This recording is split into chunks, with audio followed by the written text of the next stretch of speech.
think this is one of the largest gathering of diplomats, probably outside Delhi. And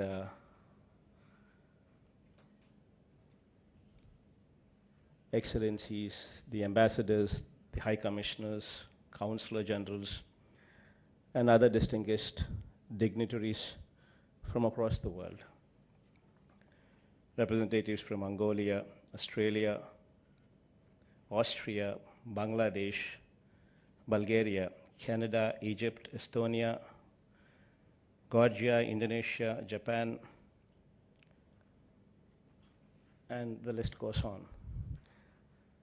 I thank all of you for coming over here, and I welcome you, all of you, as well. More than 30 countries, more than 50 representatives, 16 ambassadors, all of them, I sincerely thank from the deepest of my heart.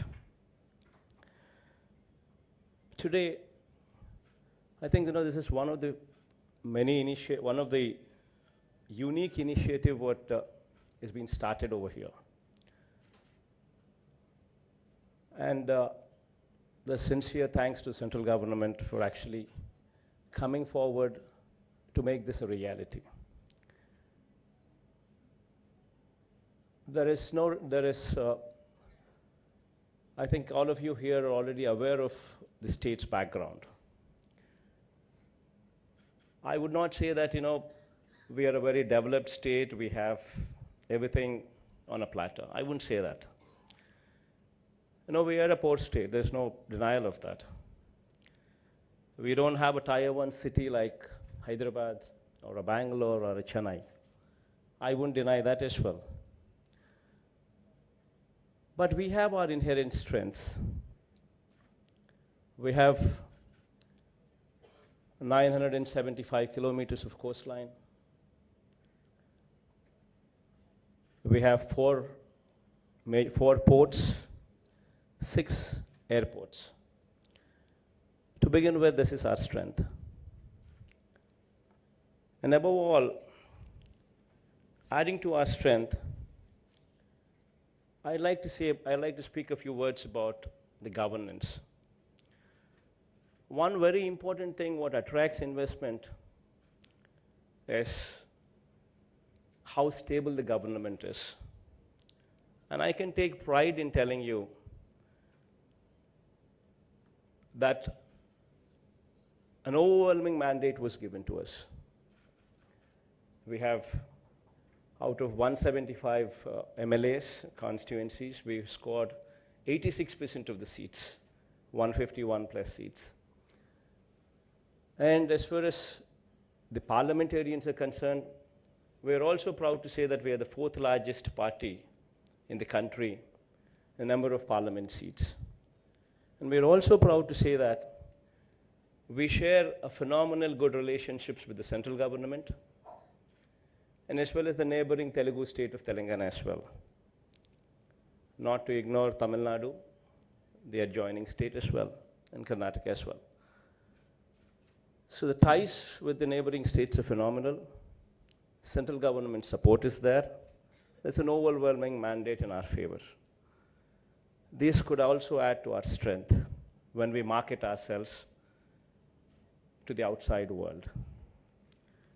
And speaking of what we can do to facilitate better trade, I can just speak of one or two very important aspects what would actually be a deal clincher.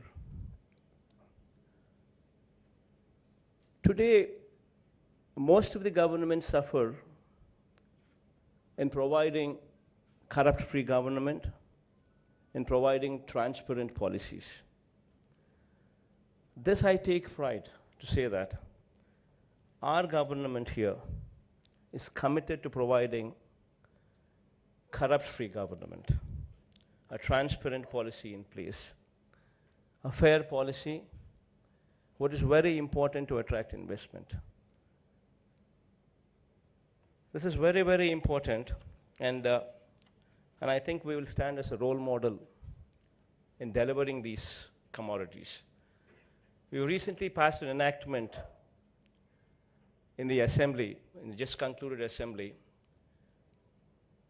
and this enactment is the first in the country, and I think it will set a new standard for the country as well in bringing about transparency at the highest level in every transaction what takes place in Andhra Pradesh.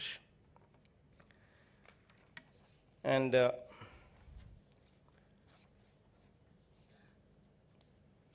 I think a few of the 60 days of our governance, once you want to speak about the 60 days of our governance so far, everybody stands here and, all of us stand here and then we say, we've done that, we've done this, we've done phenomenally well and all those things. But I think most of them here also are aware of reading the newspapers, reading in the news, also aware of, few of the revolutionary decisions that we've taken also, what probably are slightly controversial also. I think that also lingers in few of the heads as well. This also, I think I should address these things in order to give you confidence, because otherwise there's no point. Everything what we do should have honesty. Everything what we ought to do should have commitment. I think sincerity and commitment and honesty, these are the things what actually drive anybody to come and have faith in us. If we do not deliver those, then there's no commitment, there is no faith, there is no honesty. Then you will have no takers. Few of the things what actually I'd speak about, what is very important, because you should see the other side of the story as well, because what you read in the newspapers, what you read in the news is one side of the story, and I don't know if it's fully been narrated. The other side of the story also, I think I'll just bring forth on two important aspects. One aspect is, we've recently made a decision to renegotiate on the power purchase agreements, especially these high-rate power purchase agreements.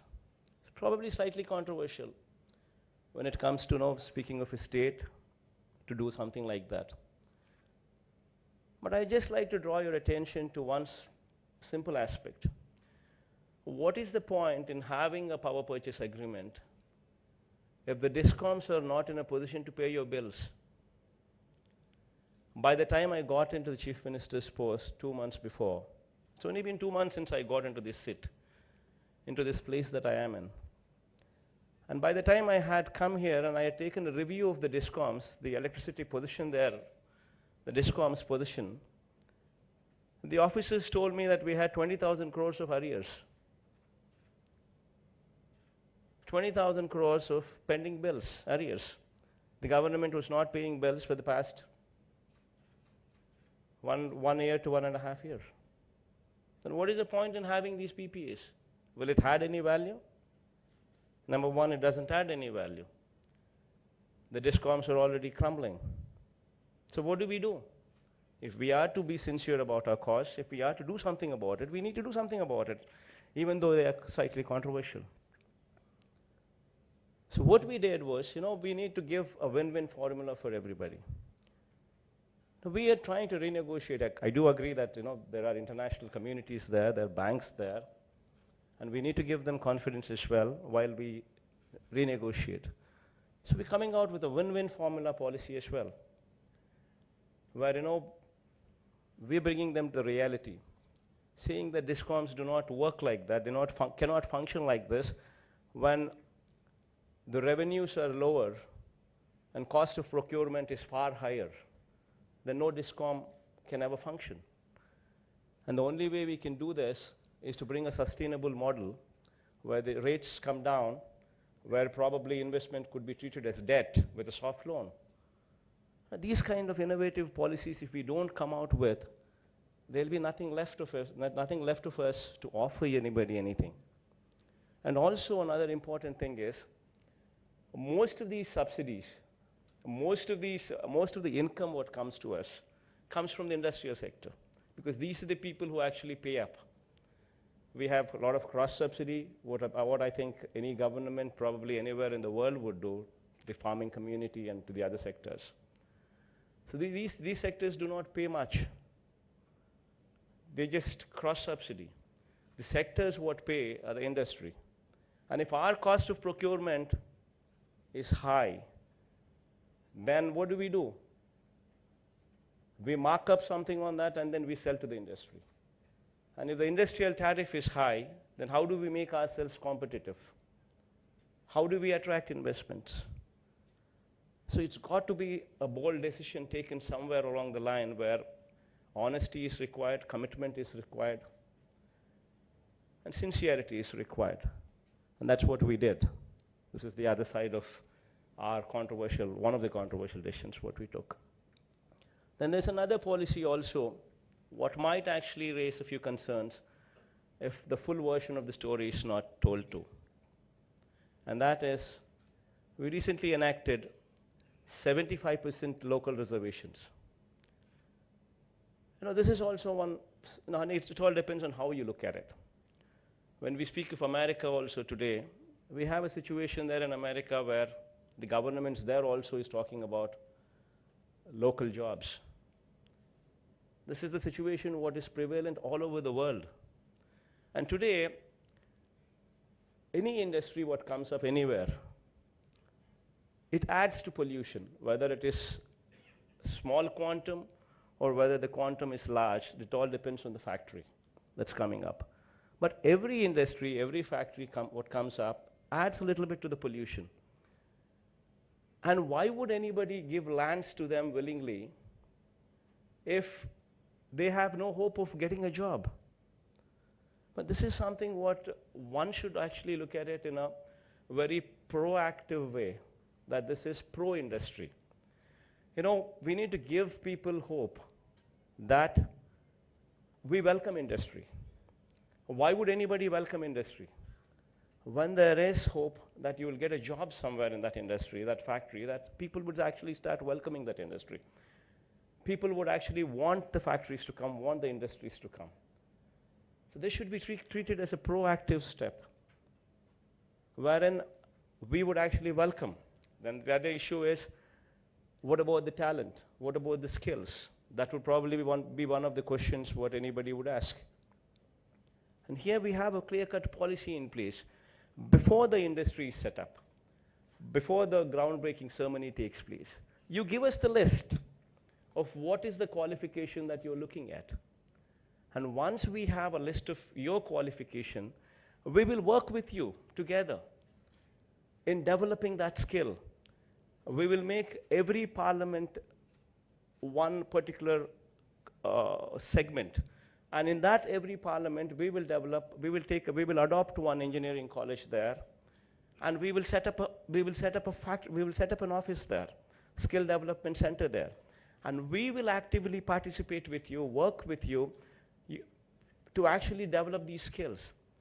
We're not asking for funding there because we will support our children there to develop these skills. But we would definitely want you to support on the teaching faculty part of it, so that our people would be trained good enough so that they're acceptable to you at every level. And we've made this local concept because if this is not addressed, then you will have so much of unrest everywhere. What is the point in coming and setting up a factory there if people are not going to support the version? There is so much of unrest actually taking place everywhere. If my state is not an exception, every state in the country is also having this difficulty. So it's very important that these needs are met with. So the other side of a controversial decision would also have to be looked in a very proactive way. So these are the two things what we actually took in these 60 days. While we've taken the third step is to actually call on you today, take the initiative today to explain ourselves that this is the reason that we've done this. And there is sincerity in this, and we require your cooperation and support in every way. This is reality. Yes, what Andhra Pradesh can offer you? Well, these are the issues. What I think, what I'd be just taking a few more minutes to just explain to you. You know, what we can offer you is we have a big coastline, 970 kilometers an odd coastline. We have 4 ports, as I've spoken earlier. We have 13 districts, out of which 6 districts have an airport. We're going to enhance these ports. By the end of these 5 years, we will actually be coming up with 4 more ports. So that would make basically 8 ports. As I have said earlier, with these ports, we would add value. What we can offer is what Andhra Pradesh needs, I would say. Aqua products, I think, Harish Anna just spoke some time back about the blue economy and what kind of aqua exports we have. And he also spoke about the rice bowl for the country being from here. But what we are lagging also, I would just speak about it, where we need your support and where we need your help, is to come up with, build standards for global markets. This is something what we need your help on. We manufacture products, but are they to the global standards? That is something where we need your help. We also want these gaps, good agricultural practices,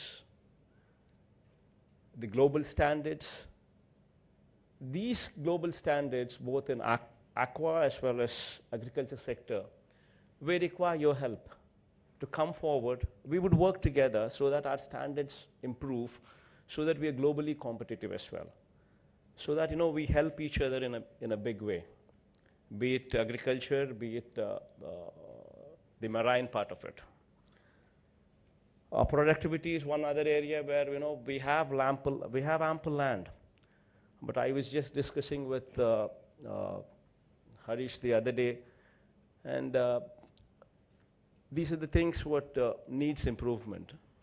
For instance, we have coffee, where per acre yield in coffee of ours is 250 kgs, and in Vietnam, I was told, is 7 to 8 tons, 7,000 kgs to 8,000 kgs is what I was told.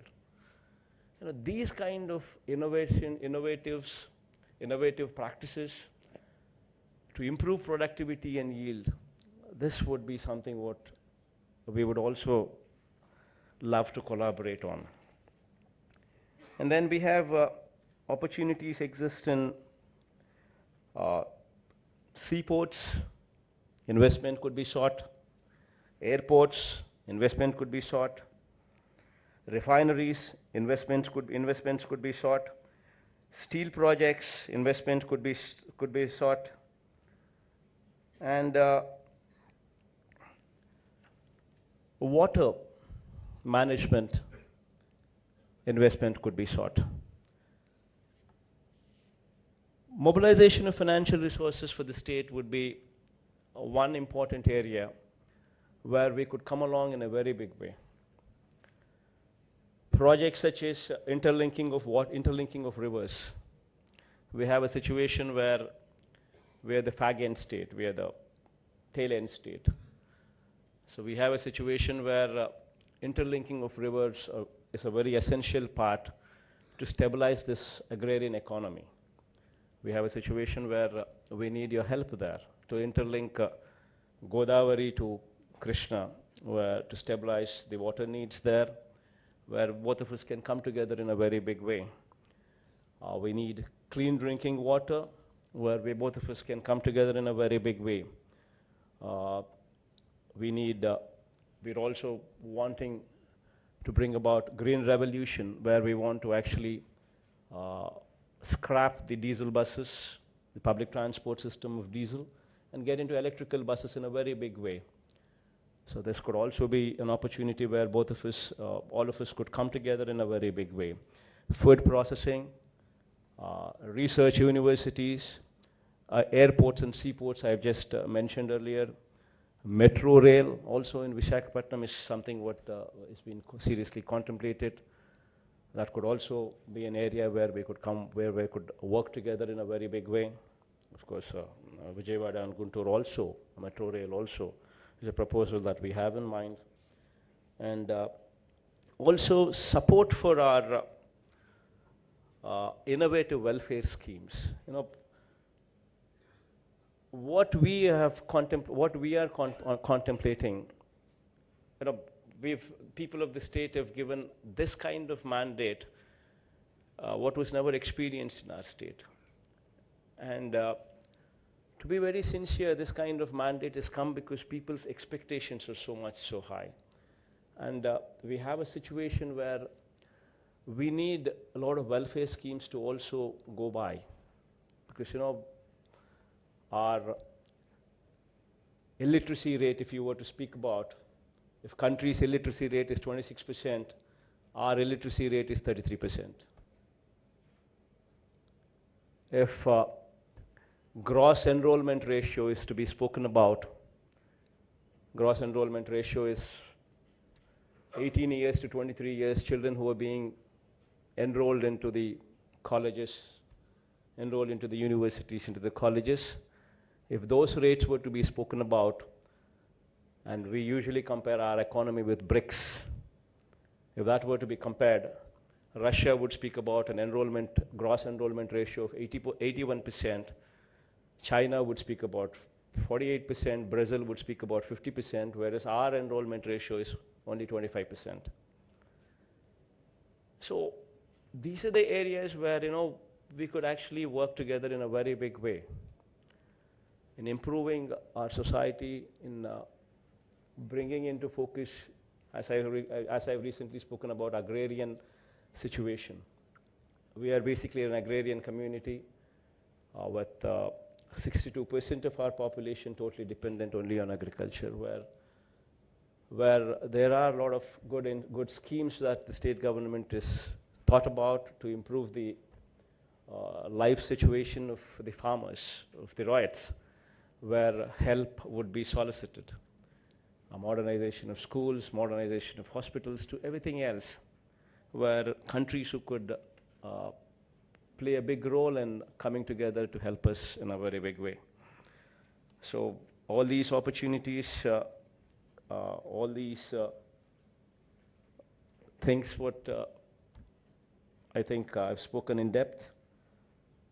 All what I'd like to say is, while I just spoke about the narratives, what my state could offer and what my state is all about, all what I can say now is, I thank you all for coming over here, and with sincerity at utmost level, I say that we are committed to working with you with all sincerity, and you have an honest government, and you have a very proactive team, and we would definitely mark on transparency and corruption-free government at highest level to give you some confidence to that extent. And I think once after me, I think you'd have presentations from 6 presentations would come through. Our Chief Secretary would present on the development agenda, and the other principal secretaries would speak about industry and investment, social welfare programs, Navaratnalu that we boast about, health, tourism, Buddhist, and animal husbandry and fisheries. All these things the principal secretaries would follow up after my speech here. And we have 30 secretaries sitting down here, readily available for any of you having any kind of doubt. All the 30, we have 30 secretaries stationed here, and they will be very glad. We would be very glad to assist you, to help you in any of the doubts what you have, to clear those doubts, and so that we could come together in a big way. And I thank you all once again for coming over here with all sincerity. Thank you.